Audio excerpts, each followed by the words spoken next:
Hi, this is Tom from Brain and Blue Souls, and you're listening to KGUA 88.3 FM in Gualala, as well as KBVE 107.9 FM in Boonville.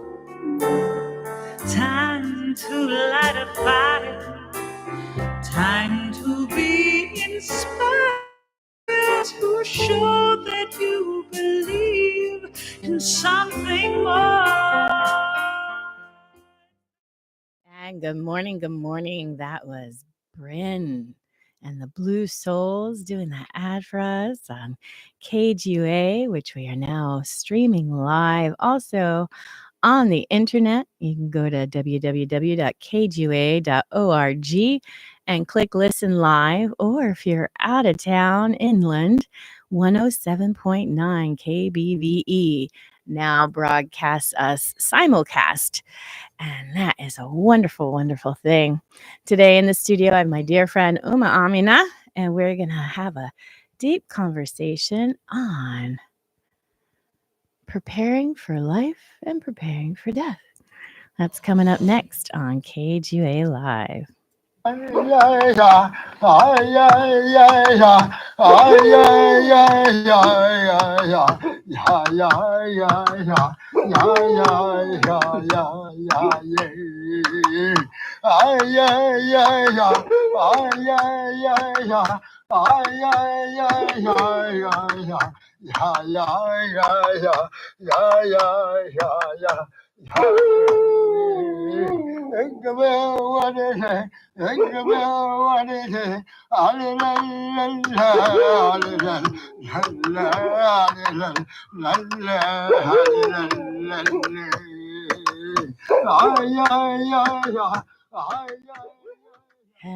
start your morning off with a little chant there, accompanied by his good old pet pal. I love that little intro.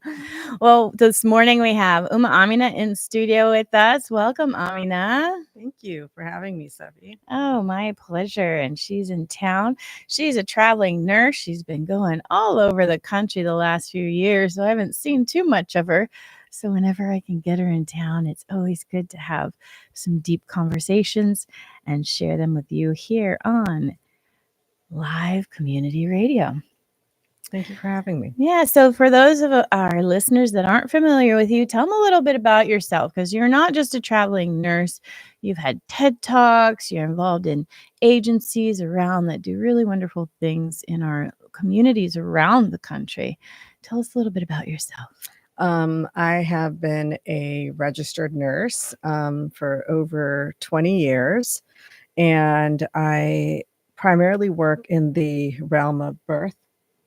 And in America, that would be called a labor and delivery unit. Mm-hmm. Most of my career, I was in Oakland, California.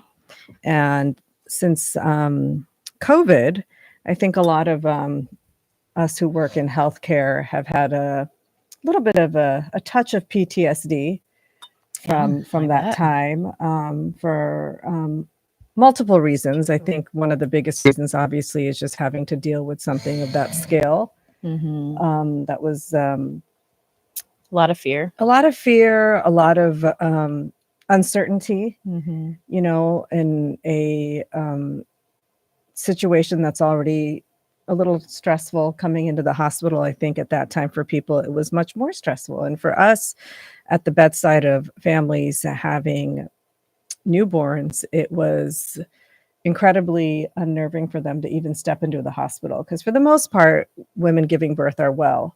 Mm-hmm. They're not sick. So that was difficult, just having to step into that space. And then also we were limiting the amount of people coming in. Right. So that was something also that we were having to navigate. And then all of the death that was happening around us in the hospital. Mm. So we were finessing through all the realms, if you will, during that time. And so after COVID, I decided to go part-time at my primary bedside labor and delivery job and become a travel nurse. and I've had the honor and privilege of working on the Navajo Nation at a critical access hospital in Chinle, Arizona. That's northern Arizona. And that time has definitely imprinted on me. Yeah. Being in service, and it was an absolute privilege to even be able to be there. And what a different atmosphere, because they do bring in the native ways and integrate it with the Western medical society. Yeah. Right. So in Western medicine, we do pay attention to specific birthrights, if you will. And there is actually a question when we're admitting someone to have a baby. Do you have any cultural or spiritual preferences that you would like us to respect and integrate into your practice? And the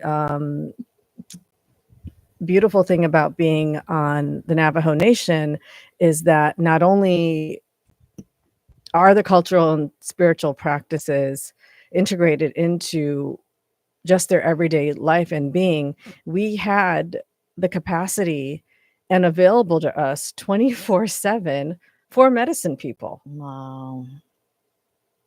That's cool. And I cannot think of a better word other than to describe the ability for these individuals. And this isn't, I don't take this light by using this word, but in medicine and seeing the things that I've seen, especially in difficult births, they really were performing miracles. And I think to me, it was a miracle coming as an outsider from a Western lens. And I think to them, this was, oh yeah, this is what we do. Right. So to honor that gateway of birth in the ways that they have been practicing was quite astounding, and it has definitely imprinted on me. I bet. And I think that was one of the things we were having conversation about, and we thought would be great to bring to the broader audience would be talking about preparation for birth, because you're bringing in a life, and it's spring. And what made me think of it were the beautiful baby cows across the street. So Richardson Ranch just had some little babies, and their umbilical cords are still hanging, and they're just frolicking around. I went out to take pictures yesterday because they're just so sweet, and you can hear them at my house, talking to their mamas. And I was like, oh, it's spring. And that's what time it is. I talked to another friend, and all the baby chicks are coming. So I was like, oh, well, baby humans are bound to come too. So is it a busy time? And what are some of the things that you can share? Because you've had such an extensive time delivering babies and bringing them into this world. What are some of the practices you can share to prepare for such a blessed and sacred time? Every single family and woman is highly individualistic. So for me as their nurse, I'm in service to them. So I have to fine tune my caregiving to what this individual needs. Some people want you to be hands off and they don't have any cultural or spiritual practices, and other people are incredibly attuned to their ways of being. And in Oakland, if I may share one story, we had a family, and it was quite beautiful. This is true for a lot of indigenous cultures, that for the most part, the women are the birth attendants of the individual giving birth. So in this case, it was a family from Yemen. And it was really nice for me because if it was a busy day, I really just had to make sure her blood pressure, her pulse, her oxygen saturation, and her temperature was fine, and the baby was okay. And her caregivers, her sisters, her cousins, her grandmothers, her mom, they would do everything else for her, get her up to the bathroom, feed her.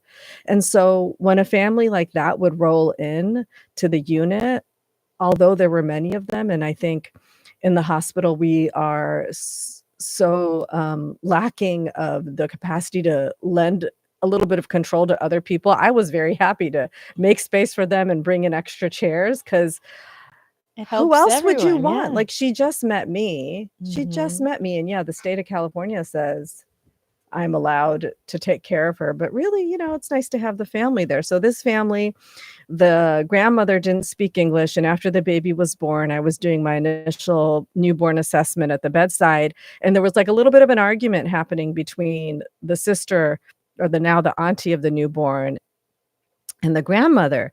And I said, "Is there something that, your grandma wants to ask me? I don't speak Arabic." And so she said, "Yeah, in our culture, we have this little tradition, and I know the pediatrician isn't going to say this is okay, but we do this all the time." And I said, "Well, what is it?" And she said, "Well, we take a tiny piece of the inside, the really, really fleshy part of a date, and we make it very, very soft, and we put it on the hard palate of the baby when it's born, because we believe then the baby will say sweet things for the rest of its life." And I said, "This is your baby. If this is what you've been doing, and all of you look perfectly fine and quite honestly so sweet to me, Yeah. then absolutely, please, Wow. please do this." And the grandma was so happy, that I gave them permission, quote unquote. And so, little things like that always stick with me, that I Mhm. was able to participate and just be witness to the Right. beauty of these traditions that people still carry. Yeah, that's so It is sweet. sweet. And I think the traditions are something, when you're going through, I can't say anything from personal experience because I haven't experienced it, but, Mhm. with friends, to have that support group and to have that sense of tradition is really lovely, Mhm. especially, in such a sterile environment. Right. Right. Yeah. Yeah, it brings in more of the humanity, and it brings in a lot more emotional, Stability, maybe. stability, Yeah. right, emotional stability, that's exactly it, Sevi. They are going through major hormonal changes in their bodies, Mhm. in addition to the fact that, especially if it's their first baby or if it's a big baby, literally the pelvis is opening up, so their bones are shifting. Mm. And there's so much in that, in terms of not just um, physical pain, but that woman is also becoming changed. She's going from being just a girl or a woman or a lady to a mother. Mm. And that's like a whole portal that she's going through, in addition to the portal that she's providing, which is having this baby come in earthside through her body. Mm. Wow. That's a lot. And so many have done it. My mom, Mhm. I remember the stories from her when Mhm. I was being born. I was supposed to be born on Christmas Day. And when they reeled her into labor, somebody screamed in the hospital so loud. I must have said, "I'm not going out there." And I went right back up and didn't come out for 4 days. Mhm. So the energy in your environment is really, really important. Right. It is. And like I said, it's an honor and privilege to be there. Mhm. Women are literally and figuratively naked, Yeah. and you're given an incredibly intimate role in their lives in that moment. And from your experience, what are some of the things, if there are any mothers out there that are getting ready to, go to the hospital, go into birth, if that's their choice, what are some of the things that can make it a little easier for them? I would say one of the biggest things that I come up against is other people's birth stories. Mhm. And although, your cousin or your sister or your aunt might have had a birth that was like this, your birth is going to be different because it's you. Mhm. Really, so to come in with no expectations, save for the biggest expectation of leaving the hospital alive with your baby and your baby alive. There are still 3 things that women unfortunately can die from, even in the year 2025 in birth. That is infection, very high blood pressure, and blood loss. Mhm. And we take major measures to make sure that we can prevent those things from happening. And Mhm. if those things start to happen, there is a cascade of interventions that we immediately start to implement. Unfortunately, in the United States, the morbidity and mortality rates for Black women and Indigenous and women of color are much higher than of white women. And so it's something that I in particular have highly focused on in my career, is making sure that I'm paying special attention and am being very, very highly attuned to what's happening in the room of a patient of that specific demographic. And is the high blood pressure, is that why they do those breathing exercises to prepare? I think the breathing exercises are, you can definitely do breathing exercises for high blood pressure. And I do coach women to do that, especially if the blood pressure is about to be taken. I tell them, take a deep breath, close your eyes when you feel the cuff start to tighten around your arm. But mostly the breathing exercises are from a class that women took back in the 70s and 80s, the Lamaze classes, which I wish they were still offering at hospitals. Now we offer tours, and we do offer birth doulas. But one of the best ways to be prepared is to read up on the actual process of having a baby, the different stages. So that way, I think the expectations will be more forgiving to you, because I think a lot of people come into the hospital and everyone's capacity for being able to deal with pain or the contractions are different. And in my 20-year career, we used to call active labor 5 centimeters, and now that's changed to 6 centimeters. And when I say centimeters, I mean that's the part of the body that's called the cervix that actually literally opens up so the baby can be born. And it takes the longest to get from 0 to 6 centimeters. That can actually take days sometimes. So especially for first-time moms, they come in, they're crying, they're really upset, and you do an exam and you're like, oh, well, you're 1 centimeter. And then they get more upset because they're like, what? I've been in so much pain for days. And the best place for you to safely be at home, if everything's okay with you and the baby, is actually to be at home in your own bed, in your own shower, getting ready for the big event, for the big birthday party. And you mentioned a doula. Talk a little bit about what a doula is. Well, doulas are assigned individuals or non-assigned individuals. So in the case of that family from Yemen, all of those women were doulas. They didn't take a class. They didn't get certified. And they did every single thing that the role of a doula would encompass, which was being the attendant of this woman. And in America, we have birth doulas, and they're amazing. So basically, they not only advocate for the patient when they're in the hospital, but they also attend to their needs while they're in labor, assist with the active labor part where the baby's actually being pushed out, and then help with breastfeeding afterwards and postpartum care. Mothers are created in an incredibly exhaustive state. You've pushed a human being out, and then all of a sudden you're like handed this tiny baby, and you're like, okay, now feed this thing and keep it alive. I know. What do you do there?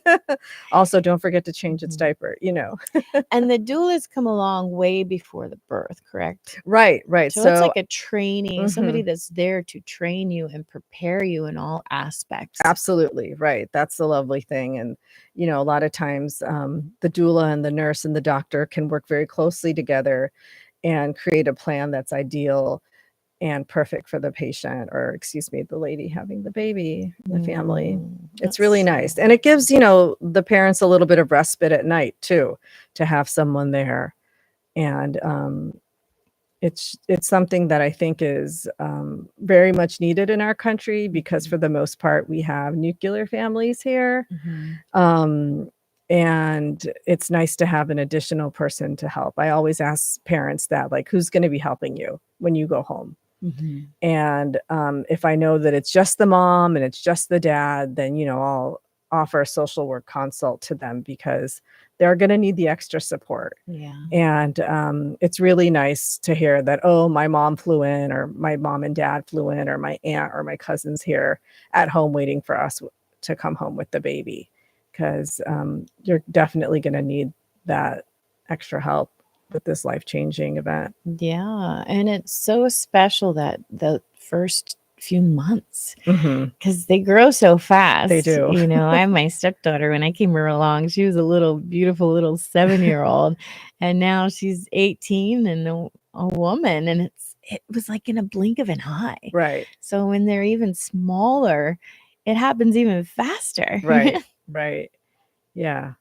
They do grow fast, and that's one of the things I really love is when we get Christmas cards years later from families, because we don't get to see them. We get to see them when they're 1 or 2 days old, and they change a lot. Yeah. I mean, their faces change just from a few hours of birth. Yeah. Oh, that's really wonderful. And what are some of your other experiences as far as preparing things that women that are listening can prepare for this huge, monumentous change in their lives? I think comfort. I think comfort's the most important thing. And if you can bring anything from your home into the hospital, that's really nice. Even if it's a blanket or a pillow, that makes a really big difference. The fabric of the linens in the hospital, it's quite rough. So it's nice just to have something soft to lay your head against, little things like that really make a big difference. Hospital lights can be quite abrasive. So we allow those little electrical tiny blinking lights or flameless candles, any sort of music, Oh, Yeah, so you can bring in a device. I would recommend something that does not have Bluetooth, because sometimes that can interfere with some of our hospital equipment. So Right. even an old school speaker that you could just manually hook up to your phone to listen to something. Right. It's really nice just to create a soothing environment, or rather an environment that you prefer during that moment. And that can change. That could definitely change. I mean, I've walked into rooms where there's like ambient music playing and it's really lovely. And then I've walked into rooms and the mom's listening to heavy metal. And I'm like, okay, this is they both make Rocking sense. out, Yeah. I mean, there's a coming lot into of this world. Yeah. there's a lot of different hormones running through individuals during that time. So it's really sweet to see what different people require. Right. But yeah, it's something to think of, because, as soon as I imagine a lot of people, the water breaks or they start going into contractions, the last thing you want to think about is grabbing stuff. You just want to go. So maybe be prepared and have a bag with those special things, Right. Cozy pajamas, and like you said, the cozy pillowcase or a pillow or a blanket. I love the candles. Can you do aromatherapy in You the can rooms? actually. That is something that it's really cute, Seve, when Western medicine catches up to indigenous ways. So I'd like to talk story to two things, but the first thing is aromatherapy. So now in hospitals for nausea, as a first and second line of an intervention, we give people these little, they're almost like clips that you can clip onto their hospital gown, and they emit the lavender scent or a citrus scent, because one could be causing more nausea to the mom. So we give them a choice, and that actually does help. And so research has found that, that decreases the intense amount of nausea and vomiting women can That's have in wonderful. labor. So that's really nice that we offer that. And of course, we offer medications as well. But for people that don't want that, we offer that first, and then can go to that. And then one thing that I found that was really quite lovely on the Navajo Nation was that I'd say 90 to 95% of the families took home the placenta. And in my culture as well, that's something that we do. And for the most part, I think in America, a lot of people take the placenta home. I don't know individual ceremonies that occur, but in my family, they would be buried in the backyard and a tree planted over them or something of that nature. Wow. Um, Yeah, I had a friend and they were told there was a preparation, there's a whole ceremony where they would eat the placenta because it was known as the remedy for postpartum It for postpartum prevented that. depression. Yeah, Yeah. I've heard that as well. Mhm. So And the hospitals let you do. You just what do you say? Hey, can you wrap up my placenta? we do. Yeah, we have. We basically have this gigantic Tupperware container, Mhm. and we'll have people bring in a cooler, and then whoever is going home first, whether that's like a cousin or a grandmother or the dad, they can take it home and put it in their freezer. Wow, Yeah. that's a lot. Wow. And then recently, so coming into this world is such a sacred time and so necessary to prepare. And we're talking about preparing months ahead. Mhm. So if you're just tuning in, you're listening to KGUA Live, and I'm talking with Umma Amina, who is one of my dear friends and a 20-year plus nurse that's been delivering babies into this world. And we're chatting about preparation for birth right now and how it's really something that starts months and months ahead of time and goes up into the days of, and how sacred that is. So, Amina, we'll talk a little bit more about this, and then we're going to switch the emphasis because, there's a lot that's been going on the last few years that also take us to, the sacred transition of death. Mhm. So, anything else you want to say about birth? In terms of preparation, yes, Mhm. I will definitely say you're going to be provided, and you can always ask for this, dads included, the socks that we give in the hospital. But get yourself some really good slides so you can just slide your feet into, and that are adjustable, because a lot of times you end up with some swelling in the feet. Oh, shoes. I didn't, I would never even have thought of that. Yeah, just something that's very, very easy to slip in and out of, just to get up and go to the bathroom, and especially after, and something that can be easily washed, because there might be some bodily fluids on your slides at some point in the journey. Yeah. But I always ask moms, like, I don't like taking them barefoot up to the bathroom. Yeah, that makes perfect sense. And it's going to be a cold floor. So Mhm. it's everything you can do towards the comfort Right. because they are going to go through a distressful time. Mhm. Some, not all. Not all. Not Not all. all. And bring in your pillow that you're going to use for breastfeeding, so we can help you practice Mhm. with that pillow. That's wonderful. Yeah. That's wonderful. And then we're going to switch now into the other transition and how important it is to prepare for that. Because I know Mhm. you've had a lot of loss in your family. I lost Mhm. my dad the last few years and, some dear friends. And that truly is another sacred transition in our lives that, in Western society, it's seen as such a distressful and lost time, Mm. instead of a transition into something else. Let's talk a little bit about what you've recently experienced, because I Mhm. know you just had some family members and dear friends' moms pass. Thank you. Right. So in my tradition, I'm Muslim. We just completed the holy month of Ramadan. And my mom is the youngest of 7 children, and the oldest, my uncle, crossed over at the beginning of Ramadan. Yeah. And then on the very last day of Ramadan, my aunt, who is my very best friend's mother, crossed over. So for us, in that way, that's a big blessing to cross over during that time. And with that in mind, it was incredibly painful. There's Yeah. always a deep, visceral, just gut-wrenching loss. And one of the beautiful things that I appreciate traditionally about our culture is that we have a specific time of mourning for the family to honor and respect that grief. Because what is grief? To me, grief is love that has no longer a place to go. And Yeah, that's a good way to put it. Really good way. yeah, to put and it. I know that you had something similar with your sweet dad. And it's nothing I think you can really ever prepare for. And what I will say that I observed with my family was support. How everyone gathered, how people were taking care of the people that the spouses Mhm. of the individual that had crossed over and their children.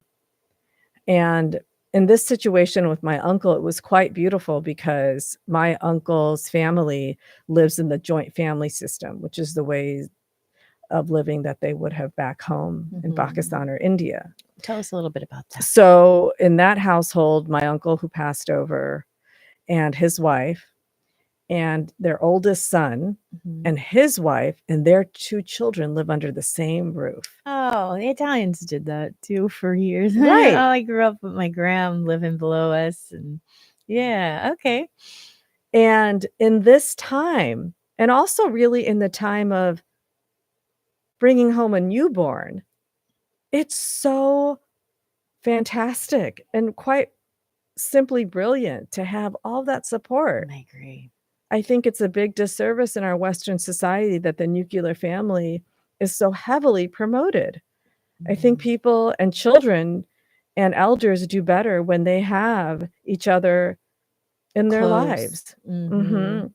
And what I was able to see was the really beautiful relationship specifically between my aunt, who's letting the love of her life slowly slip away. My uncle Mhm. had been sick, and to have her grandchildren there. Mhm. And just to do the simple things, to bring her a cup of tea, Yeah. to play a board game with her, to watch a silly video like on YouTube with her, just like the little Mhm. mundane things Mhm. that bring so much sweetness into someone's life was quite lovely. Mhm. And how that was in a rotation, like when one of them wasn't available, one of us would do that with her, just to Mhm. really have 24-hour support. Yeah. Yeah. And I think too, not just for the living that are left behind that support, but for those that are about to transition, Right, to see everyone around them that they love, right. and have them there. Mhm. I know when it was time for my dad, Mm. we were all there in the room. Mhm. It was my brother, his wife, my mom, myself, and my nephew. Right, And there is something so very special about that. It was like all the generations coming together to witness this transition. right. And I'm going to cry now, but I think that crying in this time, especially with what's happening in the world, is a sign that you're human. If you are well adjusted to what's happening right now, I'm questioning you. you're right. I really, really am. I'm not Yeah. I'm being completely serious, Seve. So I think that it's a hallmark notion that there's a human being sitting in front of me when I see someone with emotion running through their face. Yeah. And I think too, one of my greatest lessons, because I remember when my grandmothers were transitioning, and at the time I couldn't be there. Mm. There was something in my psyche that equated, if I'm with them during this time, when I lose them, it's going to hurt even more. And I did this, I think, unconsciously for the Mhm. most part, Mhm. because one grandmother was, in Rhode Island, and I had the opportunity. I could have gone and stayed, and I just couldn't do it. And then the other grandmother asked me to come stay with her, and I was like, Grandma, I just can't. And I couldn't understand why. And then I went to Thailand years ago at Kwan Chai from the Thai kitchen here, and I put myself in a week-long meditation retreat. And throughout that meditation, I practiced before I went to Thailand. So I started at 5 minutes. The next day, I added a minute, did 6 minutes. By the time I got to Thailand, I was up to 40 minutes. Mm. So by the time I did the retreat, I was going for 7 hours a day, which I didn't think I could do. I took little breaks to eat and to walk, but I just sat there quiet. And the one thing that came up was, you missed the most precious times. Don't do it again. And I just was like, oh, it hit me how sacred and how precious those moments before transition for any of our peers, any of our family members is, to both sides. And so when it came time for my dad, I was there. Mhm. Like, and it happened before. I don't know if you remember, my dad got hit by the car a year before he transitioned and passed. Right. And right away, I bought a 3-month ticket. I wasn't leaving. And I knew that. I was like, I'm not going to miss out on that opportunity again. And just those times we met a sweet waiter yesterday at Timber Cove. It's Caleb, was that his name? Caden. Caden. And he came to spend time with his grandpa now here, who is he in hospice or he's transitioning. And I was so proud of him. I was like, good for you. He was super young in his 20s. And I was like, wow, that's what it's all about. And what a blessing to be able to share the stories and learn about your lineage and really grok them. I told him to record them because that's the one thing I wish I had done is had my recorder and asked about their stories and recorded them. Right. Because that's part of you. And then that's also helping them with their next phase. Right. Right. It's one of the things I think that also brings the person that's transitioning a lot of comfort to see that their loved ones are taking care of each other. I agree. You know, to be there and be present and bear witness to that time. Life is supposed to be experienced in the plethora of emotions. We're not always supposed to be happy. We're not always supposed to be in this state of quote unquote bliss and joy and abundance. You know, I think that a refined human being has gone through something, has gone through some stuff. Yep. And I will tell you that I think in America, there's many things that we do not do well. And I wish that taking care of elders was done better. And I wish that the process of gaining and giving support during that time was better. Yeah. Just as someone who comes from another culture, also being fully American, I have the privilege of having these two lenses that I can walk through and live through and see through. Right. And walking through some things in the Western way are very beautiful. I think it was very efficient the way that the gentleman came to take my aunt, you know, and how respectful they were, and how they acknowledged how we wanted to remove her from the house. You know, that was really, really nice. And it was really beautiful that we were in prayer the entire time she was being taken away. Right. You know? Yeah. And that's another element of it, you know, is spirituality. I remember one of the things that stuck out the most in my travels was when I was in Taiwan and I became friends with one of the diplomats from Sikkim, which is this tiny little country that separates Tibet and India, Right. China and India. They're right in the middle. And I used to say, "Oh, are you going to temple? Are you praying?" He goes, "Seve." He goes, "When we're young, we work. We do the duties that we have to for our families, for our country." He goes, "When we turn 50, then we start to prepare." And I was like, "What?" He goes, "Oh, yeah." He goes, "My mother, she meditates so many hours a day and does this. She has the whole routine. So the elders hold that sacred space while the younger ones work and they're prayed for by the elders. And then when you become an elder, then you start to prepare for your transition and your next phase." Right. And I was like, oh, wow. I never thought of that. Right. Yeah. Right. My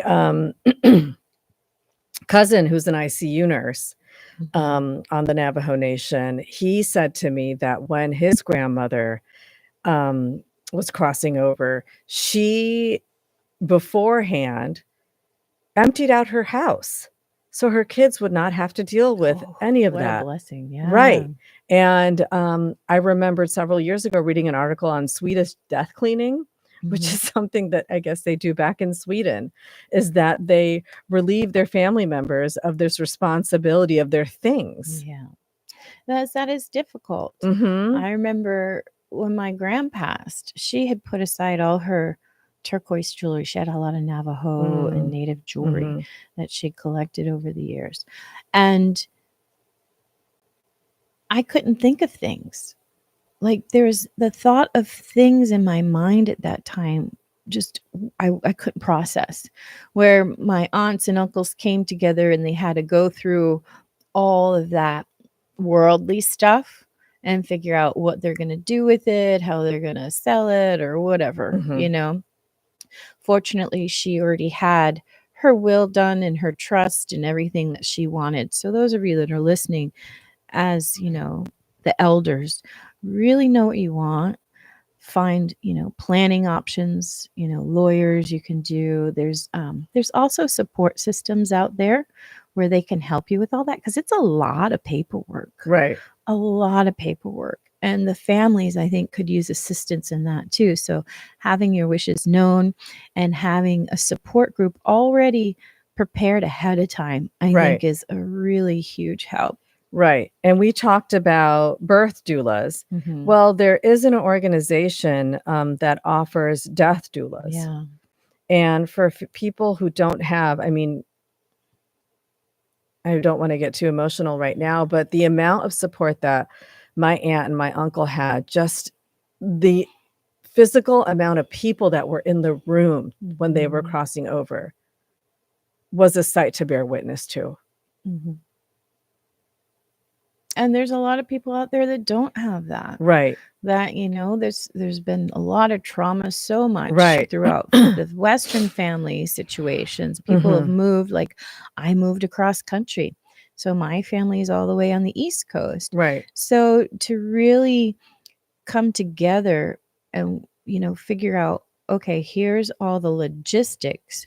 Here's the spiritual aspect. What kind of ceremony Right. do you want Right. when it's time for you to transition? Right. That's Right. huge. I know for me, one of the most beautiful, amazing events I've ever been to was my dad's funeral. Mm. And it was so hard because it was Mhm. such a devastating thing. And I can talk, me, I can talk in front of Mhm. hundreds of people, anybody, doesn't matter who you are. It could be princes, it could be whatever. I've talked to it all. But that day, Right. I knew I couldn't do it. I could not hold my composure to talk and speak of my dad. So we had a friend that advocated to do that for us. So we told her our stories. Right. And she created this beautiful eulogy that talked about him. And it just was a perfect story. Right.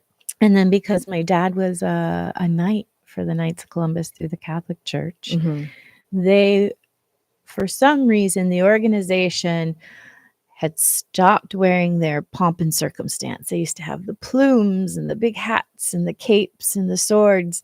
And that year, it was deemed that they were no longer going to use this. It was outdated, and the modern, man no longer wants to dress up in costume. But they said, "Oh no, for my dad, they came in full regala." And so it was so beautiful to see, because, we have the wedding picture of my dad and my mom, who's military, and they had, the swords crossed overhead. And then for his exit, all the men had their capes and their hats and the swords crossed in the bridge. And you went under the bridge to pay your respects to my dad. And it was so beautiful. And then for the kicker, like, for him, music was everything. So just picking out the music, to be together with your family ahead of time and be like, what songs do we want to play? Because it's a ceremony. Right. And so we opened up his music book, and the first thing that opened to was Happy Trails. And I was like, oh, that's funny, Ma. So what we did is we got the old version of Happy Trails to You. And we had the loudspeaker of the church blasting it as they rolled him out to the car. So it was this beautiful and heart-wrenching moment. It's like you said, every emotion that could be all wrapped up in one. Right. Right. Yeah. And I think that's part of being human. That's part of being on this cycle that we're in. You come in with pomp and circumstance, you go out, or not. And that's okay too. Right. Right. It's all whatever your preference is. Right. But preparing for that, I think, is really important. Right. Right. And I think that for those people who don't have that, and that was such a beautiful ceremony for your dad, and it was a reflection of his life as Mhm. well. Yeah, because he volunteered so much Mhm. in the community, and they came back out to make Right. sure, you know, they sent him away with Right. with beauty, the beauty Right. he was. Right. I just wanted to share an organization that provides death doula assistance, Mhm. and it's inelda.org. And basically, this group will link you up with a local death doula in your area. And that's Mhm. IN like Nancy, EL, D like dog, A.org. Awesome. So for those of us who don't have any one or just needed that little Yeah. extra assistance during that time. Yeah, whether You you know? have family or not, it's really good to have somebody guide you there Right. through all the red tape Right. and through the spiritual aspect Right. too. Right. And to clear anything. I remember my gram the night before she passed. I was hanging out with her.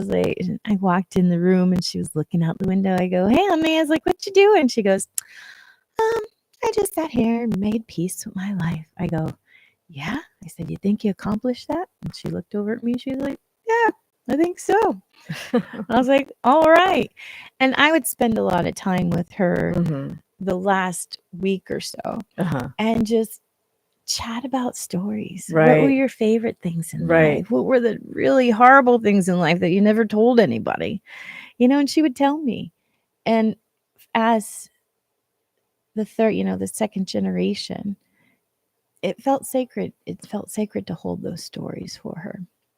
Stories she hadn't even told her own children. So I think that's a huge part of it, is allowing that person, or if you yourself are that person, have somebody to share and just anything you held on to, any regret or any, monumentous things that you just feel need to be shared. Absolutely. Have somebody to share them Right. with, Right. because that's your legacy. Right. Yeah. I think one of the bridges to building a better society, and especially in America during this time, is giving elders. I mean, they are an encyclopedia of a lifetime. Hope.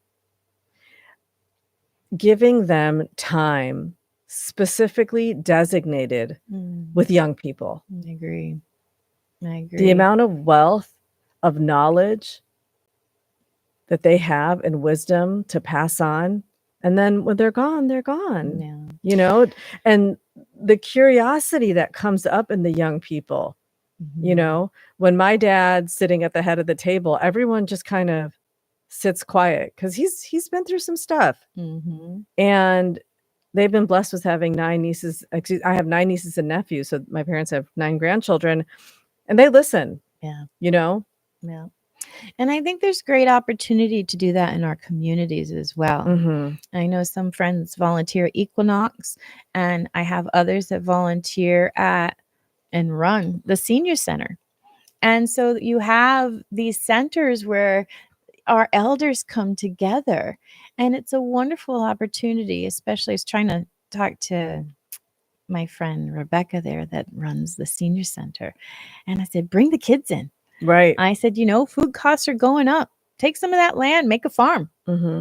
The kids love the animals. They love, just being a part of the community. Right. Right. And what an opportunity. I know as a young, I was in the, what is it? The brownies. Remember Girl Scouts and brownies Oh yeah, I back was a in the brownie. day? Yep.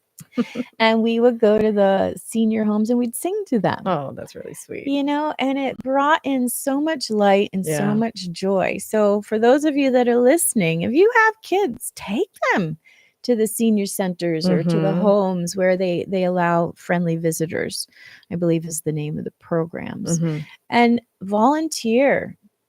Start talking. Some of the stories are so amazing. Life Right. was just in the generation now that are elders, in their 70s and 80s, their life experience was so drastically different Right. to mine, never mind to my kids, where they were brought up with phones and computers. Like, that didn't exist back then. Like, it was such a different way of being. And they were so fashionable and classy. Yeah. Yeah, it wasn't always jeans and sweatshirts back then. No, it wasn't. You know, I have my best friend in Oakland. Every time I go into her house, her mom, during one part of her life, my auntie Henrietta, she was a model and actress, and I just stare at her photos like, wow, you know. And then just to hang out with her now is such a gift. Yeah. Such a gift. You know, she's so charismatic, has so much class, and just ultimate amounts of wisdom. Yeah. You know? Yeah, and you never know who people are, what they did in their past. I remember Joanna Barnes was one of our locals, and I used to chat with her at Sea Ranch. And sometimes if I wasn't working, I'd hang out with her, and the stories that she would tell me, because she was an actress. She was Jane in the original Tarzan, and she was the stepmom in Parent Trap. You know, and she used to tell me, oh, and, you know, Kissinger used to come to see me. He'd bring all the Secret Service. And I was like, oh, my goodness, what in the world? Right. So you just never know. Right. The experiences and the little bits of wisdom that you'll gain from it. You learn so much from your elders. Right. It's, yes. Yeah. It's magic. It's a gift. Yeah. It is a gift. And then too, to figure out, where is your belief in the spiritual aspect of it? You know, because as a Catholic, you believe, you know, it was taught, oh, when you die, you either go to heaven or hell. And then through my life experience, I've borne witness to so many other alternatives, you know, and then with my own personal experience, and this is going out there for you guys, don't think I'm a little woo-woo, but I pay attention to all things. But when my dad passed, a year after, my best friend Lizzie in Rhode Island had mentioned this woman that spoke to her mom and told her these things. And I was like, whoa, I've known you for 40 years and she is dead on. There's, you know, if there's too much coincidence, I don't think there's coincidence. So I was like, well, let me check this out. So I gave this woman a call, and her name was Susie. And she was a Ukrainian Jewish woman from Rhode Island. And she was in her 70s. And she was just the cutest little thing. And she said, well, Seve, the way this works is when I want to bring in somebody that needs to talk to you, I just put your name out there. And whoever wants to talk to you shows up. She's like, and with you, it was the strangest thing. She's like, this man shows up and starts singing to me. And he's like, my name is Leo and I'm here for your daughter. And I was like, I lost it, because there's nowhere to find on the internet anywhere that when my dad retired, he became a master singer, which is in South Carolina. They have these men dressed up in the tuxedos and they sing for different events. It's just small, you know, local. And I was like, oh, okay. So I was like, can I record you? She's like, yeah. So she started talking, and I'm not much for people that channel, because to me, it's, you know, every religious text you listen to, you're not supposed to move your spirit out of the way for other energies to come through. But you can pay attention and listen. And Susie told me, she's like, yeah, when everybody else was, you know, listening to Batman on the radio, she's like, my grandmother was teaching me how to talk to dead people. And I was like, wow. That's crazy. Wow. And there were so many different coincidences. Like, she brought up things that nobody knew. Right. Down to the little candlesticks he made me out of the redwood I sent him on a lathe, you know. But she said, Seve, she's like, your dad wants you to know he's still on his mission. He's transitioned. He's in a different form, but he's still evolving, and it works through the DNA. And she showed him, he showed her an umbrella and showed all the people that he was watching over and working through and with. And to me, that gave me such a sense of peace. And it's like, oh, maybe it doesn't stop here. Maybe all the Buddhists and, you know, Krishnas that I talk to, maybe there is something to reincarnation. And we'll never know. It's all individual experience and belief. Right. But there was a huge bit of peace that I Right. got out of that. Right. Right. Mhm. Yeah, I think that a good litmus test of society these days is to have the belief in something else. I think it is not woo-woo.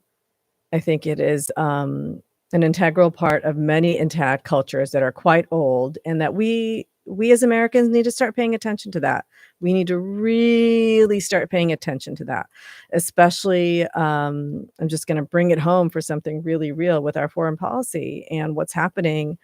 um, we have the capacity to create so much beauty. America has so much power. Oh. Yet, where does our responsibility lie with what's happening in the Palestine, Congo, and Sudan? Mhm. We really need to reflect on that. Yeah. Talk about navigating suffering Yeah. and bliss. May there be much more bliss and peace in those Oh. places. And this is an ongoing conversation. I remember when my brother was in college, he was an English major. He had this book that I still have, and it was called Amusing Ourselves to Death. Mm. And it was this American family sitting watching TV, and their heads were replaced with like little screen TVs. Oh, I think I've seen that. Right. Yeah. And it's a book on the social constructs of what America is. And if we want to pay attention to gaining more perspective of in our own individual lives, having the tools to go through these Oh. major rites of birth and death, Mhm. we need to dig deep into not just spirituality, but the people of this land and their ability to survive what they have survived. And they're Oh. still here. You Yeah. know, we live in this beautiful town called Walla, California, and it is very, very much alive here. Yeah. And I'm grateful to Agree. be a uninvited guest. Myself as well. And, I was listening to Democracy Now! Earlier and, talking about, oh, we got to increase the military and, oh, we're sponsoring this war and we sponsor that war and we sponsor this. And in my heart, I thought back, there was one of the presidents, I think he was from Laos years ago at a United Nations meeting, said, Mhm. why don't we ban war altogether? Right. He said, if anybody participates or sends weapons or in any manner is for war, spending money for war, then they get sanctioned. Hurt them with the pocketbooks. Even us, as soon as you put those sanctions on and the whole world stands up and says no, there's nothing you can do. As long as they have the support of others, then they'll continue their evil ways. So set your intentions, boys and girls, men and women, friends and neighbors. It is time for peace on this world and making your from birth to death a magnificent time. So, Amina, one more thing you want to say? Yeah, I just wanted to leave with a beautiful quote from my favorite poet, Jalaluddin Rumi. Mm-hmm. This place is a dream. Only a sleeper considers it real. Then death comes like dawn, and you wake up laughing at what you thought was your grief. Oh. Well, thank you so much for joining us here today. We are KGUA Live coming to you out of Gualala, California. And we thank you and we thank all our listeners for supporting local community radio. And I hope it's a wonderful rest of your day.